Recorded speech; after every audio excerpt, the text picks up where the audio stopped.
As a fourth-generation entrepreneur and business owner, I know the grit and grind that it takes to run a business.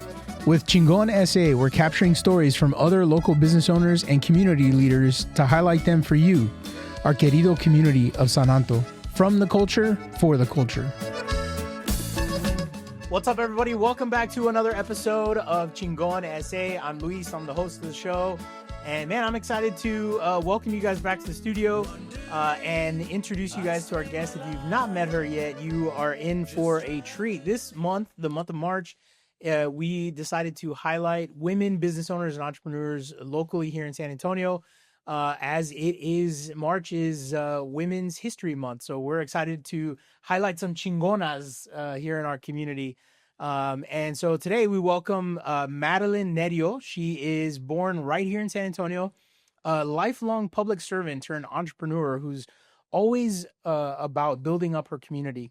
From serving as a neighborhood conservation district director in high school to working at the Texas State Capitol, drafting legislation and organizing community initiatives, her path has always been rooted in impact.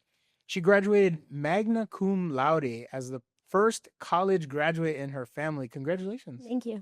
Yeah. Later founded Mad Media to help South Texas businesses grow and operate independently. And she's about ready to launch her own app that connects consumers with trusted professionals and contractors. It's called Pair. Yes. Am I pronouncing that right? Correct. Yes. Good. All right. Welcome to the show, Madeleine. Thank you so much for having me. Yeah, so of honored course. to be here.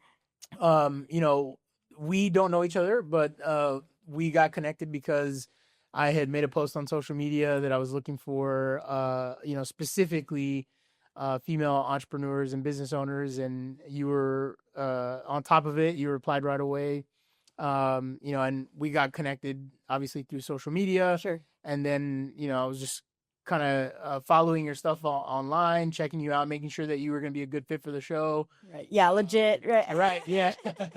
And so, yeah, that was kind of how we got connected. I'm so grateful that you had an opportunity to come on the show. Absolutely. Thank you so much for having me. Yeah, no, I was one of like a few people that commented like, hey, check us out. Like, if I'd love to be considered. And so, yeah, so thank you so much for that. And thank you for having this. And I was kind of like seeing your stuff. Like, we're both like multi-generation of San Antonio. So it's like, oh, wow, that's cool. Yeah. So it's really special I'm sure our paths have crossed somehow because San Antonio is the biggest small town. Yes. I was just talking with someone the other day. I can't remember exactly where the location was, but we were having a conversation. Actually, it was one of the people that responded to my ask about coming on the show. One of the ladies on there had said, hey, I'm interested in coming on. And we were communicating, trying to see if we could make our schedules work. And I noticed that she had a mutual friend, as we all do, right? Sure. On social media. And so I was like, hey, how do you know so-and-so? And she was like, oh, I know him from this. And I was like, wait a minute. Are you, right. And then we realized that it's we like knew that each other. In San Antonio, it's like that Spider-Man meme where we're all pointing at each other like, wait, you know who, yeah. And so I think in the world, everybody's separated like 5 times. You've heard that. Well, in San Antonio, it's like 1. Yeah. For sure. That's awesome. So you're San Antonio native. What part of town did you grow up in? So I grew up near downtown in this neighborhood called Beacon Hill. Yeah. But I was homeschooled. So if you ask me what high school I went to, I'm like, well, I was kind of kept away from all that. But we were still in the thick of like the neighborhood activities and stuff like that. So it was a unique experience. Yeah, for sure. What college did you go to? I went to Dallas. So it's called the University of Dallas, a teeny little tiny private school. But then I came right back to San Antonio. What was your focus when you were in school? I was a politics major. So for the longest time, I was like, everybody's got that childhood dream job. So mine growing up was I was going to be the governor of Texas. Okay. That was what I was going to do. I'm like, and then later in college, I was like, well, I wanted to go into city management. And so I graduated with that politics degree. And then when I actually like implemented politics after college, it was a couple things. It was COVID was the main thing. And then the other thing was, gosh, politics is once you're in the actual thick of it, For sure. it's like, I can't do this. It's because you want to go in for the right thing. Right. And then you see how it actually plays out. And then in my head, I was like, well, I can take the money and, get contracts and do these things. But then you realize like, oh man, like what is worth it? And to me, it wasn't worth it being in it. So, yeah. Interesting. Yeah. I'm always, I had another politician on just a couple weeks ago. And, I asked him about that. Like, what were you thinking? Right. And, for him, it was about public service, right? Like he wanted to serve his community in a certain way. And that was how he felt, like he was being led to serve. And kudos to him, right? Like that's awesome. I could never do something like that. Sure. I think the service that I'm more comfortable with providing to the community at large is a platform like this, right? Being able to introduce the community and our neighbors to folks like you, who are doing some really cool things in San Antonio. So I'm grateful that I have that platform to be able to do that. Yeah, absolutely. Yeah. So, just kind of diving in, right? Like we were just talking about this. You started serving your community at a really, really young age, from neighborhood leadership, which I'm kind of curious about to learn a little bit about, what you did in as far as the neighborhood leadership part, but then ultimately, going to work at the state capitol. Where do you think the sense of responsibility and the drive really to lead actually came from? I'm the oldest of like so many siblings, so it's like I was born with like a responsibility, but a lot of it did come from my parents. Like my father was a firefighter, and his father was a firefighter for the city of San Antonio, and military service on both sides of my family. So service was kind of like ingrained in my upbringing. And then when it came down to, so I kind of segued into public service through the firefighter union. Okay. And so whenever the fire union had an initiative going through City Hall or the state capitol, they'd ask the families to participate as much as possible. Sure. So I remember being on my father's shoulders, like from the age of like 3 or 4 years old, with like a sign, in front of City Hall with like whatever the firefighters were for or against. And then it turned out I was actually pretty good at convincing people on the street in the public. Like they'd encourage, the children of firefighters to go door to door to collect signatures. And it turned out I was really good at that. And so I was like, I really, really like this. And then when it came to like the neighborhood stuff, Beacon Hill is what's called a conservation district. So there's a historic neighborhood, which is kind of like Monte Vista, and Terrell Hills. Those are historic neighborhoods where you have certain things you can and cannot do in that neighborhood. And then you have like HOAs where the HOA regulates what can and cannot happen. So Beacon Hill is kind of like a step below that, where it's called a conservation district, where it's not as strict as a historic neighborhood. It's a conservation district. So like you can't build a 6-story home there, stuff like that. You can't, there's something called setbacks where you can't put your house over a certain line.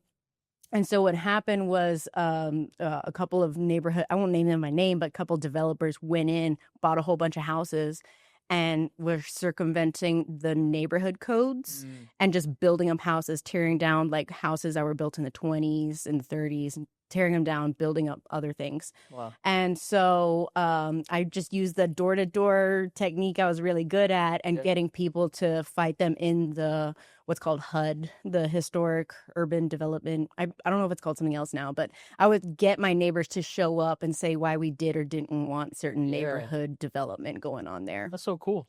Yeah. And what about your work in the state capitol? So after college, I assume you went to go work at the state capitol. What'd you do there?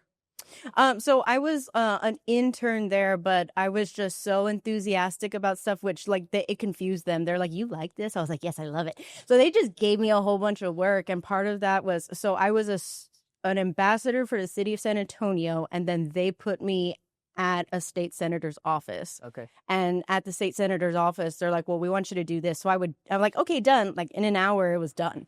And it would take somebody else days. So then they would just give me more work. And I was like, great. So more work, more responsibility. I loved it. So then eventually they sent me to Austin. And then in Austin, it was just a lot of stuff. It was writing speeches for the state senator, and it was getting onto the state floor and handing over my boss, the state senator, uh his like script, what he had to say, and Yeah. you know, like some draft. He's like, hey, I needed this drafted by so and so, now you do it. So that I would write it up. And so a couple of things that I helped draft our law, it has to do with like tree regulation and stuff Cool. like that. So yeah, I was just a nerd when it came to that stuff. So by the end, yeah, it was really cool. Nice. I liked that part of politics. Yeah. Yeah. Well, yeah. I always, so when I was in college, I went for a poli-sci degree, and I always thought that I wanted to be the guy, right? Like I wanted to be the senator. I wanted to be I kept saying growing up, I wanted to be the first Hispanic president of the United States, Mm. right? And then as I got closer to politics and started working in there, doing internships and working at different state senators' offices and stuff like that, I realized I don't want to be that guy. I want to be the guy behind the guy. Right. Right. I want to be the guy in the room Mm-hmm. that's like, making stuff happen and, doing all that kind of thing. Mm-hmm.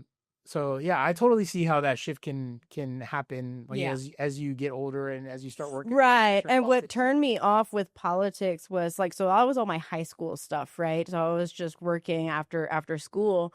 And after college is when I worked for a marketing agency, and I ran the political department of that marketing agency.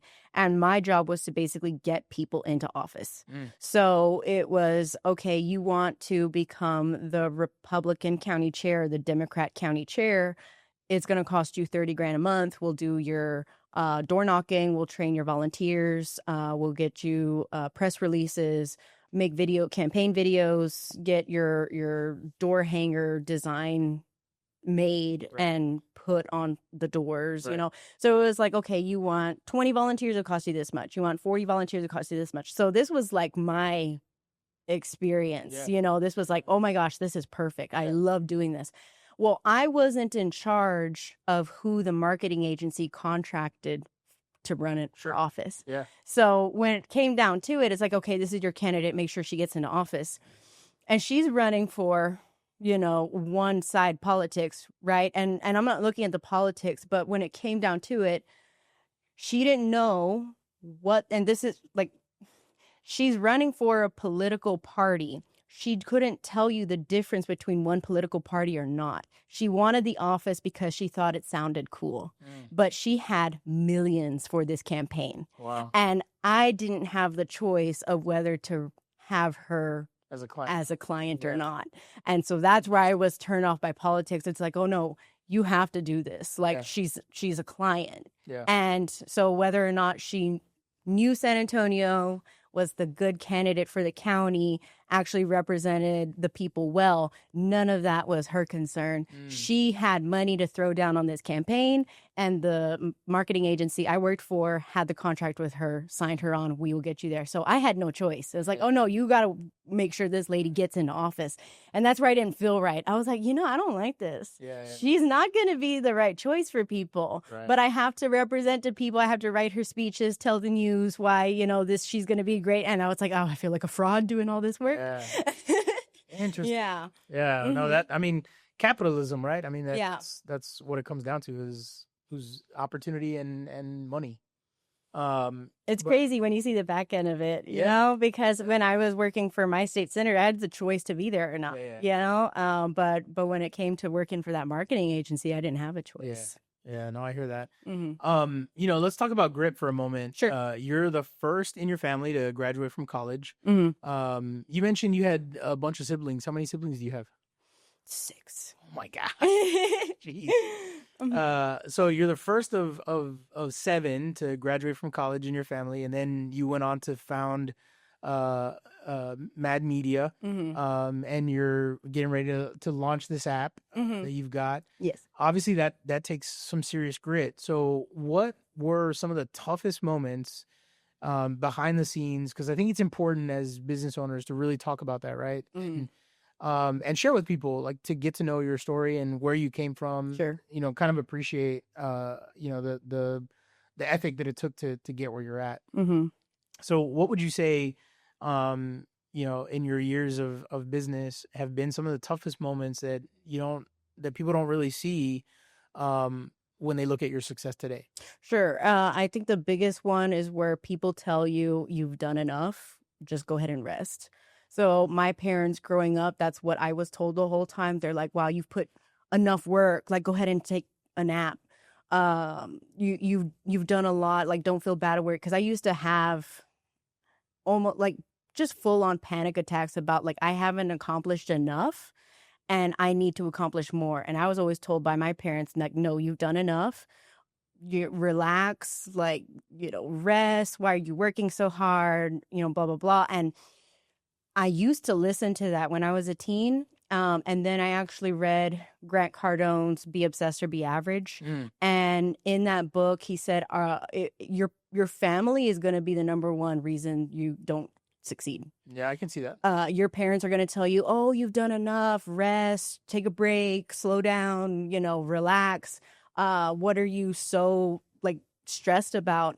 And when I was, in college, I was just being told that. It's like, well, why do you have to get, A+ grades? Like, why are you stressing about this exam? Like, it's not the end of the world. Sure. And so listening to my parents, if I were to listen to their advice, I wouldn't be where I'm at. Yeah. I'm where I'm at because I have goals, and being told like to hold back, it's just you have to basically protest your own family. And that was the hardest part. I had to cut my parents out of my life. I haven't talked to my siblings in years. Wow. But it's that sacrifice that people don't see. It's like you have no idea how many people you have to cut out of your life in order to get where you're at. So if you're going to have people that are dragging you down, you just have to say no. Yeah. It's protest. So it was, Grant Cardone in his book, he said, I'm telling you now, if you're going to succeed in life, you're going to have to tell these people no. Just listen to me. I'm telling you yes. If you feel like you can't go to sleep until you've gotten that done, well, then get that stuff done, and then you've earned a sleep. You've earned a meal. You've earned this. But if you're in your head saying, hey, I need to accomplish this, and somebody's telling you, slow down, relax, cut them out of your life. So that's what I did. Yeah. I was like, oh, you know what? I am going to listen to him. I had the choice of like, am I going to listen to my family and just have them be like, oh, yes, you're one of us, that you sleep a lot, eat a lot, do nothing all day. Or am I going to be one who's like more isolated, but I've accomplished everything I'm supposed to? So that was the hardest thing. Yeah, I bet. Interesting. You've obviously worked in public service for a while, and you helped some legislation to shut down drug houses in your local community. And then obviously you're shifting now to helping local businesses grow, right? How do you think that the public service experiences shape the way that you lead now and help help others build their company? Yeah, for sure. So the public service aspect and then running my business, the main part of it is just excellence.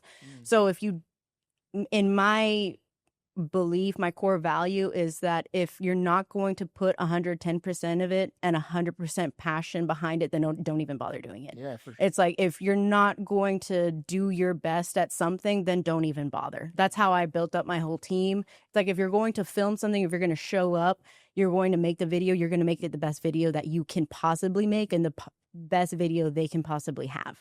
Otherwise, don't even bother coming to work. Yeah. So that's how I run everything. So when it comes to public service, like, unless you have the passion to help people, then don't even bother. If you're in it to make money and if you're there in it to be selfish, then you're going to be a bad leader and people aren't going to trust you. Then why go into it in the first place? Don't do it. Yeah. So that's how I run my business. Unless I'm there to help people realize their dream and to actually get good service, then I'm not going to even bother. So I always encounter people in their like first year of business, second year of business, and they're like, man, I can't wait to make my first million and get rich. Well, I already know they're not going to succeed, because if they're in it just to get rich, the money's never going to come. But if you're there to service your client, you're there to help your community, the money magically comes. Right. The money comes when people see the good work ethic and that you're in it for the right reason. And then people are saying, hey, here's a check. I'm ready to work with you. Yeah. That's when the money comes. Yeah. That's important, right? Is the whole reason that you're doing the work that you're doing. I'm super passionate about insurance. I've been doing it now for almost 18 years. And there's a lot of people that get into MySpace for the wrong reasons. I think it's a get rich quick scheme. Exactly. And I see that often. And we're almost insurance agents are almost put in the same category as like a sleazy car salesman, Right. right? And so it's a hard enough battle for people to see the value in insurance, because we're not selling something tangible. It's a promise, right? And a lot of times people don't ever see a return from it because they never have to file a claim, right? But there is value in insurance. There is value in having an advisor come alongside you and talk about what your risks actually are for a business owner, Sure. and how to protect yourself against those risks, right? My job is never to oversell a customer. My job is to say, hey, look, these are the risks that you have. Educate them on the risks and the exposures that they have as a business owner, and tell them, this is how you protect yourself from these exposures that you have. And so I think we're aligned in the same way, or at least that's what I'm hearing. Yeah. With what you're talking about. You're talking about, people or your clients that you're working with. You want to work with people who want to bring value, Yes, want to be a value add to their clients, yes, and aren't just in it for a get rich quick scheme. exactly. Yeah. Is that fair to say? No, absolutely. I mean, yeah, when it comes down to my employees and how they work and the clientele we add, we make sure that the goal is excellence in everything we do. Sure. So it can get kind of nitty gritty, because we have some clients where like maybe they're good business owners, but they're really bad family people. Like they're a bad husband or a bad wife. And how you do one thing is how you do everything. So if I always tell people, it's like there's certain things I need to know whether we're going to work. Yeah. So it can get pretty interesting. Yeah, I bet. Yeah. What's one fun thing, or maybe a client or a product that you're working on right now that you're super excited about, that you can't wait for people to know about, or for somebody to hear about? Sure. Like what's one thing that excites you about your business right now? Just that we're always hiring. If you ever want to work with Mad Media, we're always looking for talent, passionate individuals who are ready to serve. And then the other thing is I have a second business. It's called Pair, and it's a new app, and it's been 3 years that we've been developing it. And so what it is I have a lot of my clientele is a lot of contractors, so roofer, plumber, HVAC. And the number one way they get business, if it's not social media and Google, it's going to be some app like Angie's List or Yelp. So the main thing with Angie's List is that, I don't know if you've ever tried to use it before, but customers will go on there and their information gets sold basically to 20 different, if you need a plumber, they're going to give that number to 20 different plumbers and you get calls all day. And then they'll sell your information to somebody else. And then you're like, where is these spam phone numbers coming from? Well, when you sign to the terms and conditions, you're allowing your phone number to be sent out everywhere. And then on the plumber's side, they pay $500, maybe $800 a month, and they're promised so many leads. Well, they'll get that lead, but it's also sold 20 different times to other plumbers. So hopefully you're the first one to answer, because otherwise you've lost that. Right. So what I've developed from hearing all of that is, okay, well, we're going to create something that's closed information. So it's only going to be your information shared directly with that plumber and vice versa. But it's going to be modernized for like the swipe like motion of like the dating scene. Okay. So it's like Bumble or Tinder, but for business professionals. So you go on there, and like Tinder, you set up your profile, and you have let's say you're a plumber. You set up your plumber profile and you have your pictures on there and you have your certifications on there. Instead of like, hey, I'm 6'5" tall, blue eyes, no children, whatever. You have your qualifications on there as your profile, and the customers will go on there and they'll swipe through the plumbers in their area. And then that's how y'all connect. Interesting. I imagine, you're going to have some sexy plumber. And he's going to get all the calls? He's going to get all the calls. Maybe, but if he doesn't answer, then you're gonna go on to the next plumber. What about someone like me who's not looking for a sexy plumber, but a plumber that knows what he's doing? Right. Then it's gonna have that information on there, the Nice. qualifications, the certifications. We're gonna have a vetting process on there. And so it's going to be based off of location. So it's going to connect you to your nearest plumber. Okay. But if there's certain settings, that's why it's taken us so long, because we've had to go through the geo-tracking location, all of these legal things. And so we finally have it set up to where we have that technology, but it took 3 years to program. Yeah. So we're launching that this year. So. That's awesome. Congratulations on that. Thank you. Speaking of pear, now it's not spelled pear like P-E-A-R. It's P-A-I-R-E, and we'll put a link in the show notes for people to find you guys. But and it's called that because you're pairing the people. That makes sense. Very good. That makes sense. All right. So with Pair, connecting consumers to local professionals, obviously you're clearly investing in the local economy. What motivates you to kind of keep building solutions specific to San Antonio instead of taking your talents anywhere else? For sure. So, and I actually did a college paper on that, because I did a paper on how a lot of San Antonio talent looks elsewhere to establish their roots and make a whole bunch of money and then just say adios San Antonio and just leave. Yeah. And so one of the things that I was disheartened about growing up was that we had so many mayors of San Antonio that weren't from San Antonio, or so many council members that it's like, oh, I just moved here last year. And it's like, well, we have local people who know the culture, know the history, are invested, they have their roots here. Yeah. And then they're like, man, I can't wait to go to Dallas or New York or Los Angeles and just say bye forever. Yeah. And so one of those things I feel like there's a responsibility when you when you've grown up in a city, then your first responsibility is to your local community that helped shape you. Yeah. And not everybody thinks that way. Right. They're like, well, my talents are best served elsewhere. And I get it. But I feel like I have a responsibility to the city I was born and raised in. Sure. And that I have to make it better if I have the talent to do so. So, because I really believe in, I don't know how much of the Bible you read, but one of my favorite parables is the servant and the talents. Mm-hmm. And so they're the people who bury their talents, and then there's that multiply them. Right. And so, but only the ones that multiply their talents are rewarded by God. Yeah. So if you bury them, then you know where they go. Yeah. And so I feel like if you're given so many talents, and you have to multiply them and make that community better. So I already forgot your question. I hope that answered it. So the question was, what's motivating you to keep building solutions specific to San Antonio instead of taking your right? Because I actually see it helping and improving. So like the marketing agency I worked for literally signed contracts to take money and then just move on. They were one of those, like, I'm doing it for the money rather than doing it to serve. For sure. And so what I started my agency, I have a logo. It's called Mad Media because my name's Madeleine. Sure. But embedded in my logo is that we're local, professional, ethical, because ethics is a huge part of what we do. If it doesn't work, I don't take clients' money. Yeah.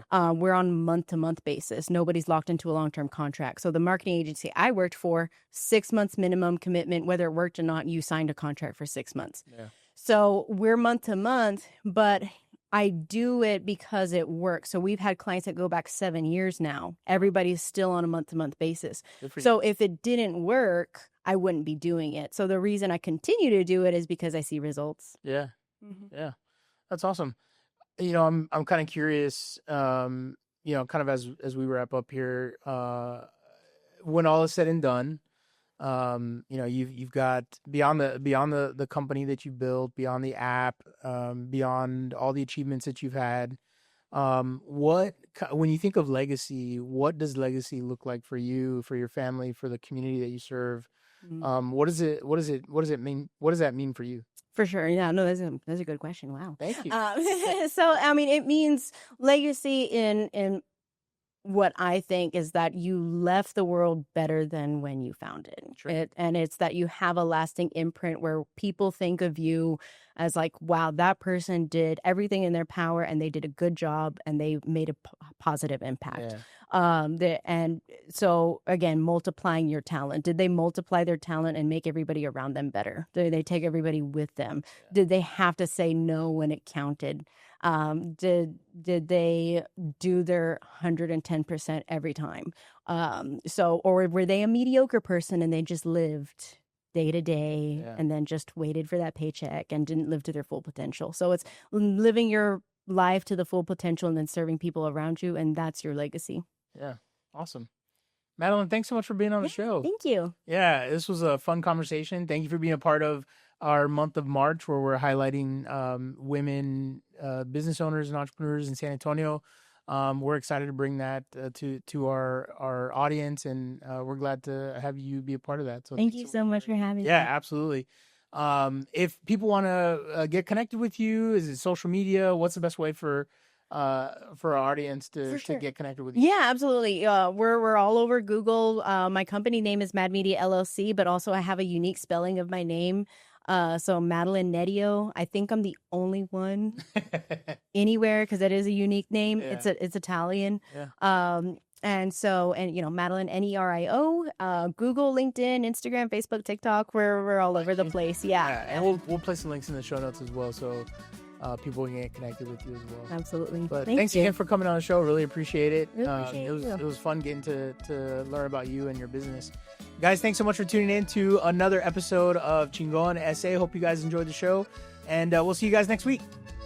This has been an LIS Studio and Serafina Digital production. Be sure to like and subscribe to the show on your favorite platform, and tell a friend about the show by sharing this episode on your Facebook and TikTok. If you're a business owner, entrepreneur, or someone doing really cool things in San Antonio and want to get your story on our show, email us at luis@lealinsurance.com.